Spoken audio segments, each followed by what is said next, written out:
Hi folks, I'm Matt and we're way overdue for a board game review.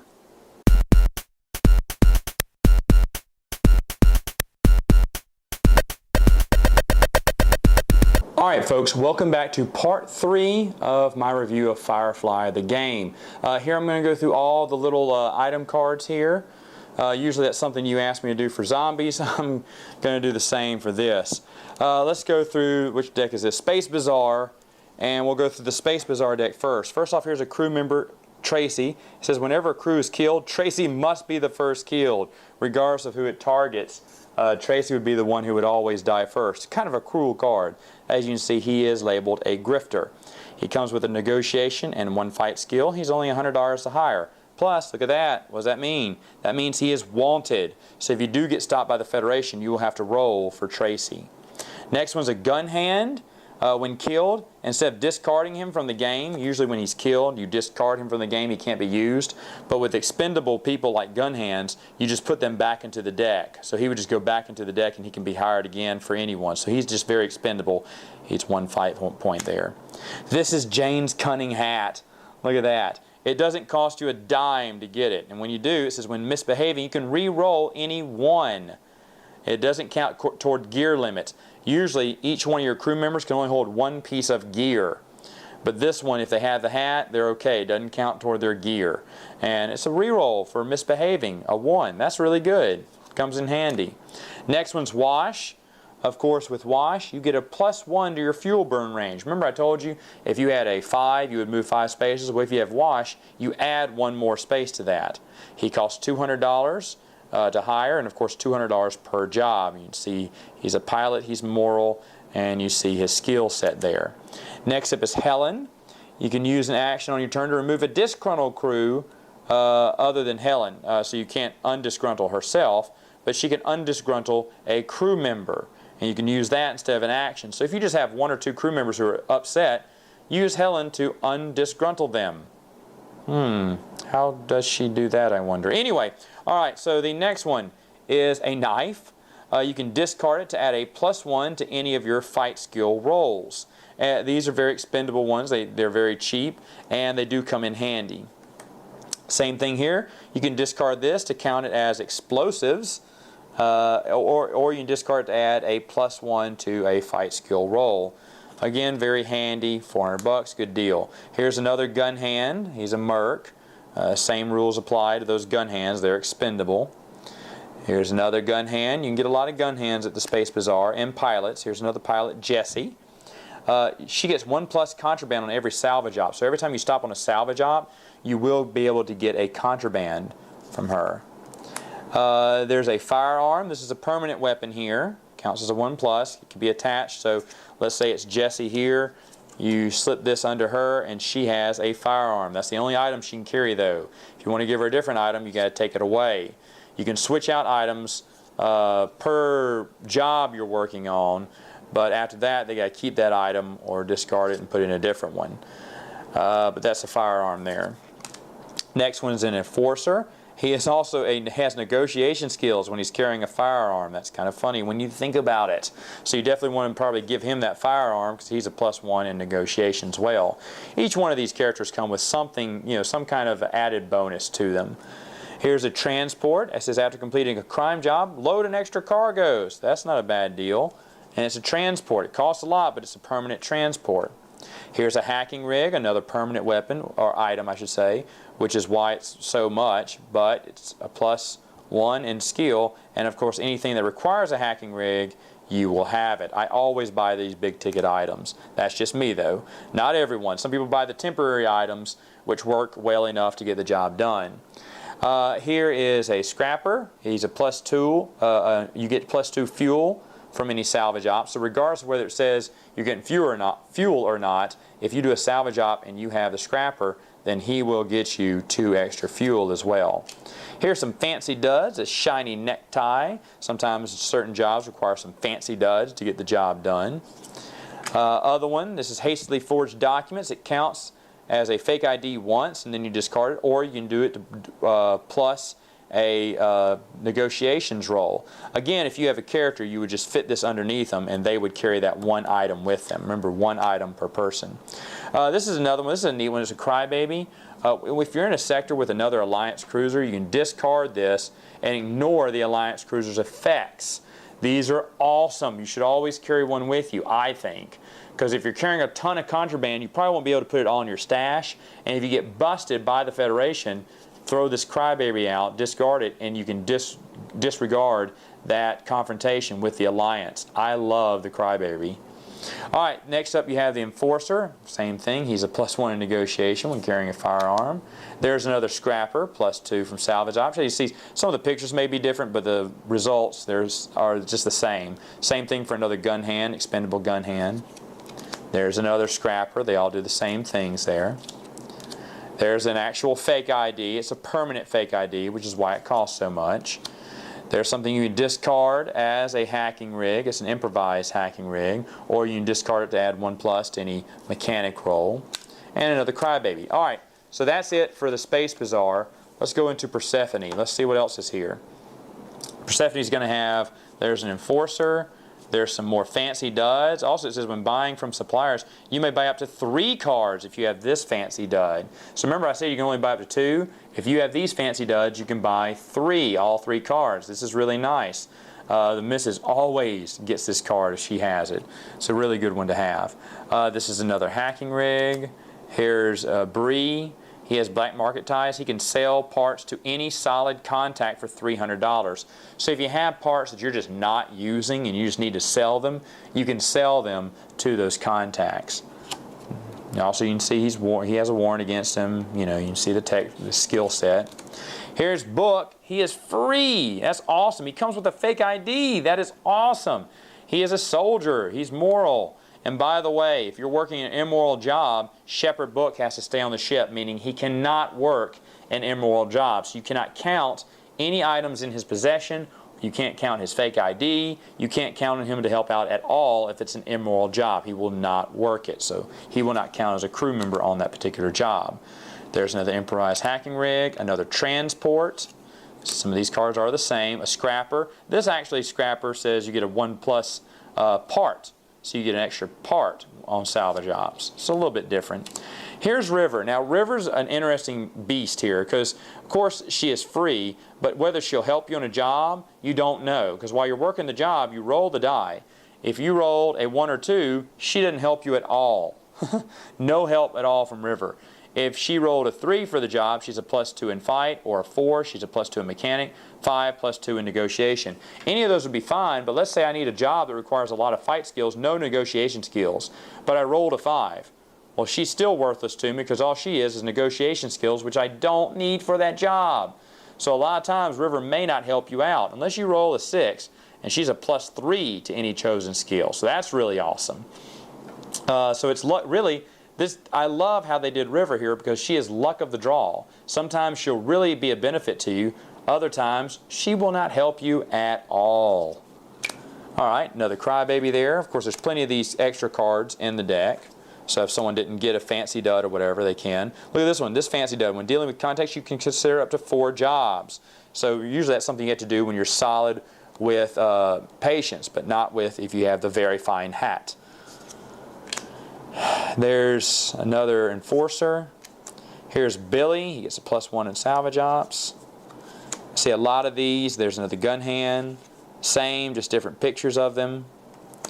Another ship upgrade there. Alright, now here's Simon Tam. He has a +2 in medic checks, which is good, meaning these. He's a +2 in River's gifted roll. So if you have River and Simon together, they can be very powerful. Because let's say she rolled fight. Well, now she's a 4+ fight instead of a 2 because she has Simon at her side. So Simon's an awesome person to have. He is a medic. He does come with fancy duds. Of course, he is wanted, so you need to watch out if you're in Federation space. Alright, so anyway, there's another fake ID. Here's another grifter. I can, just like Helen, I can use an action to remove a disgruntled from the crew except for herself. She can't undisgruntle herself. There's some more explosives, another expendable gun hand, Another scrapper. As you see, a lot of these are repetitive, but that's because when you discard them, they're out of play. But other people can pick up other fake IDs, other one-time use weapons, and a lot of people usually use those. All right, so that's it for Persephone. Let's go to Regina now. Regina has some ship upgrades in here, as you can see.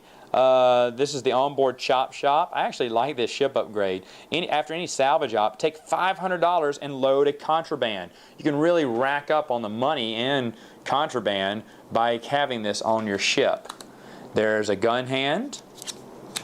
Another ship upgrade. This is an overcharged grab thruster. You add 1+ on your full burn range. So again, whatever your engine says you can do, a 5, a 6, or whatever, you add 1+ to it when you have this ship upgrade. There's our sniper rifle or firearm. It counts for both. That's a permanent weapon. What happens if someone dies, by the way, if they have one of these? Their weapon does not die with them. You can just reuse it with another crew member or set it to the side if there's no use for it at that time. Here's another gun hand. Here's a skyhook transport. It requires a pilot, so you have to have a pilot in your crew if you want that ship upgrade to work. Alright, you can keep it, but it won't work. It won't count as a transport until you have a pilot. After that, after completing the crime job, you can load 1 contraband. So that's really nice too. You have fast horses. Those can discard to count as transport, which you will need at times.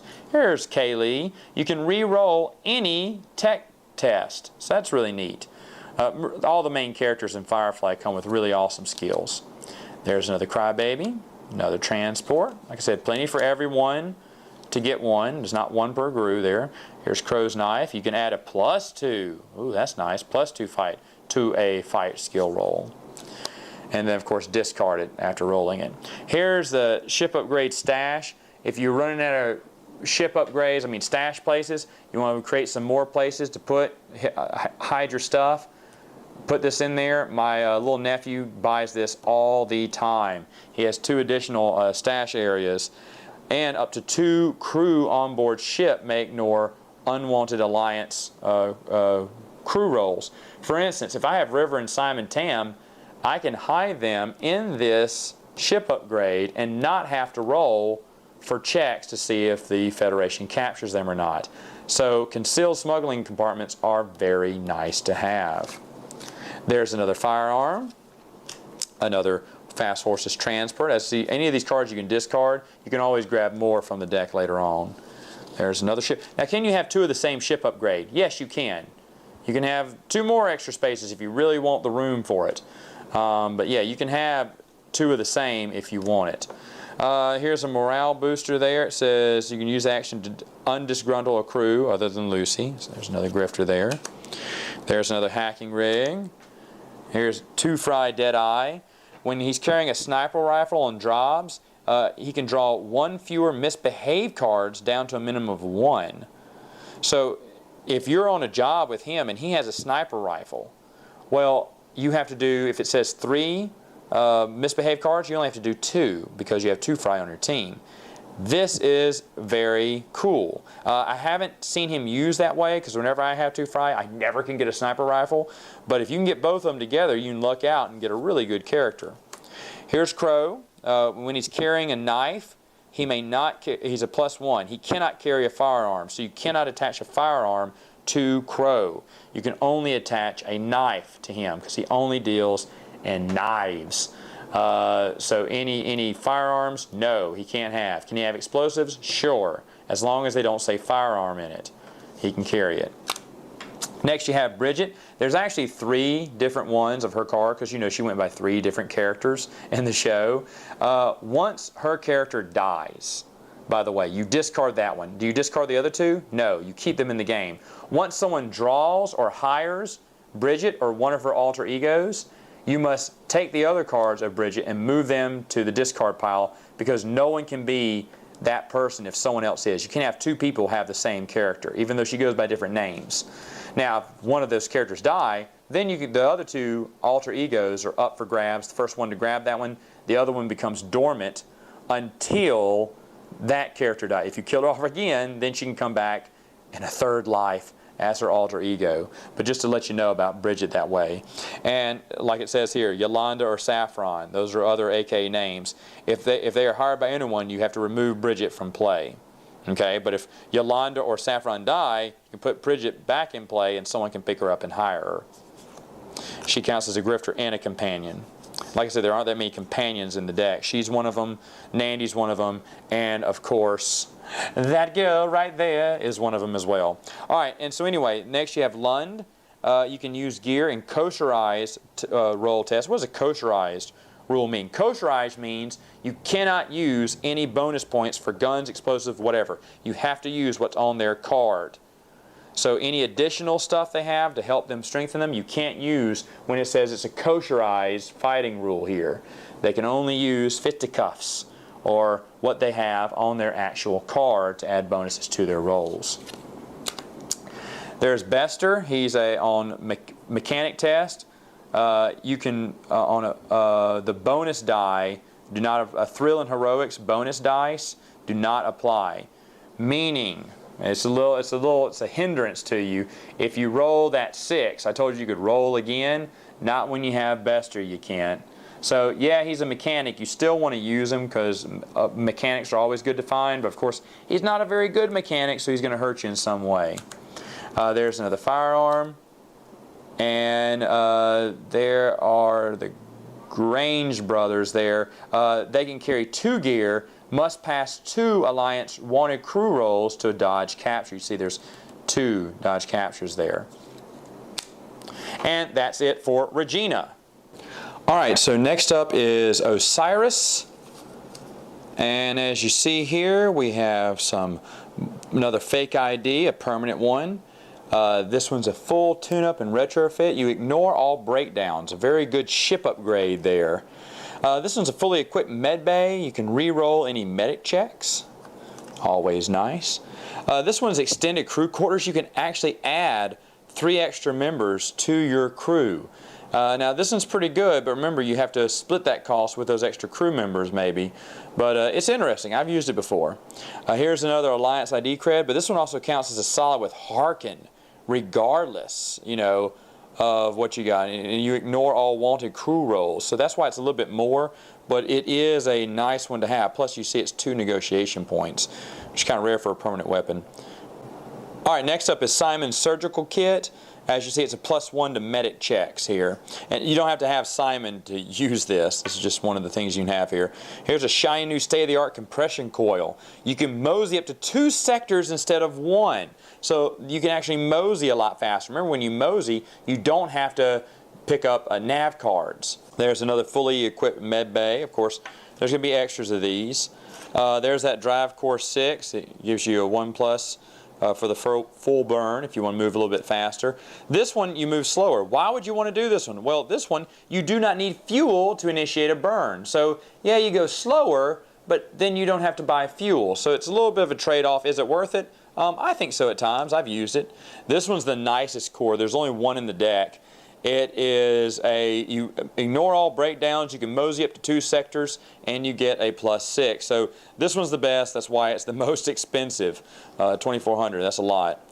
Alright, there's Inara. She is a companion, one of 3 in the deck here. She comes with fancy duds, lots of negotiation there, and you can re-roll negotiation tests.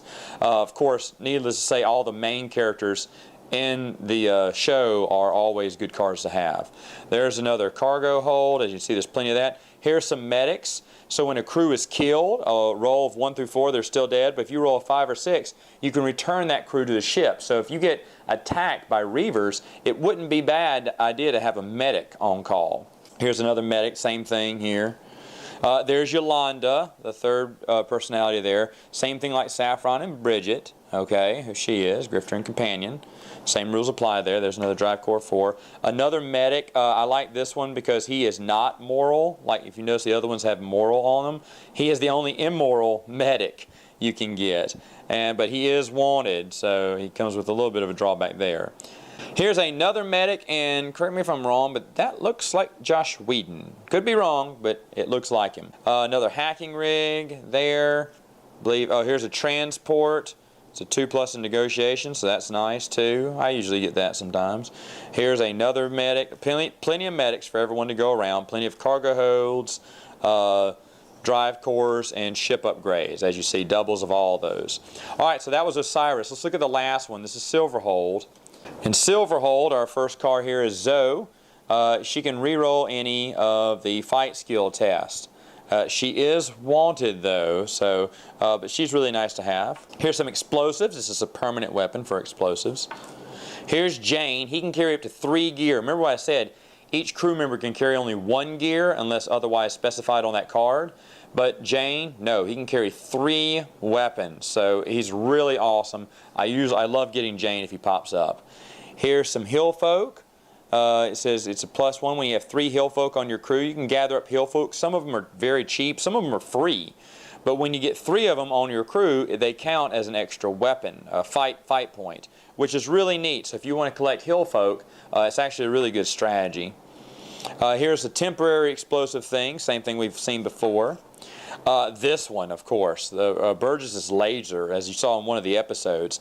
It counts as firearm and explosives. It's very expensive, but you have to have a medic skill to fire it. So Jane couldn't have this. Someone like Kaylee could because she has a medic skill, but make sure they have a, tech skill. Make sure they have a tech skill to use it. Alright, there's some more fast horses. As you see, some of these cards are the same. There's a pistol, it's a firearm. Here's Burgess's hovering badass space jeep. Really nice, counts as transport and a firearm, very expensive. I've actually never bought this one before. I haven't gotten that deep into Silverhold, I guess. That's a really nice card. There's some more hill folk, same rules apply on the hill folk. Of course, here's Vera. You gotta have Vera, especially if I have Jane. I make it a point to try to get Vera too. Number 1, because she's a sniper rifle and a firearm. I love that, but very expensive. But as you can see, she even has a negotiation skill, which I think is so funny. Here's some more hill folk. As you can see, there's 0. Hill folk usually are cheap. Here's the hill folk leader, you know, the patron there. Here is Stitch, and as you see with Stitch, once per job, you can treat his negotiation skills as a fight test. So if you have something that says, hey, you got to roll for negotiation, well, you can treat that as a fight as long as you have Stitch with you. So he is a very interesting character. I've had him on my crew before in the past. Here's another firearm, more horse, transport for more horses, temporary explosives. This is henchman number 2. I love this. If your leader becomes disgruntled, you would disgruntle Fendris instead. He wouldn't be bad to have, because if your captain gets disgruntled twice, it would be Fendris who gets disgruntled twice, and he would have to leave instead of the captain firing your entire crew. So he would be an interesting strategy. I don't see anyone that's used him yet as that capacity, but it's an interesting strategy to think about when you think about his power. Okay, here comes some more permanent explosives, another firearm slash sniper rifle. Here's Skunk. When he's carrying explosives, he gets a negotiation skill. I love the little humor they have for some of these cards here. And of course, here's Saffron again. Same things apply with her rules.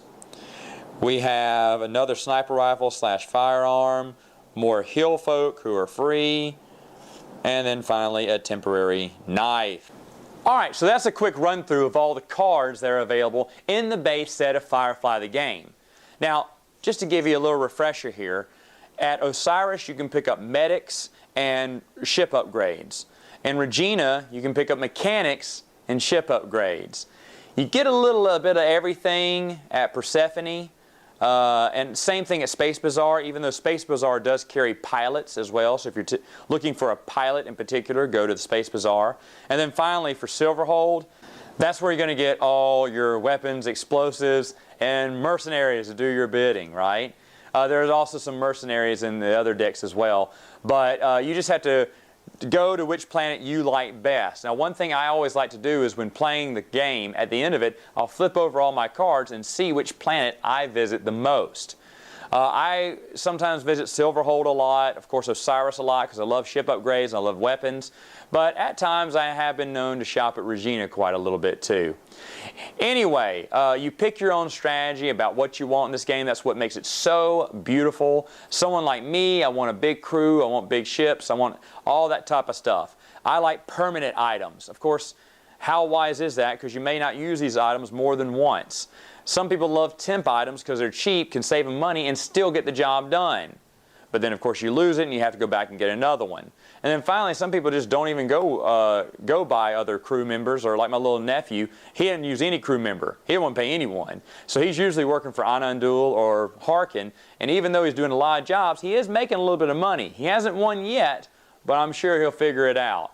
All right, folks, that's it, gamers. Until then, game on.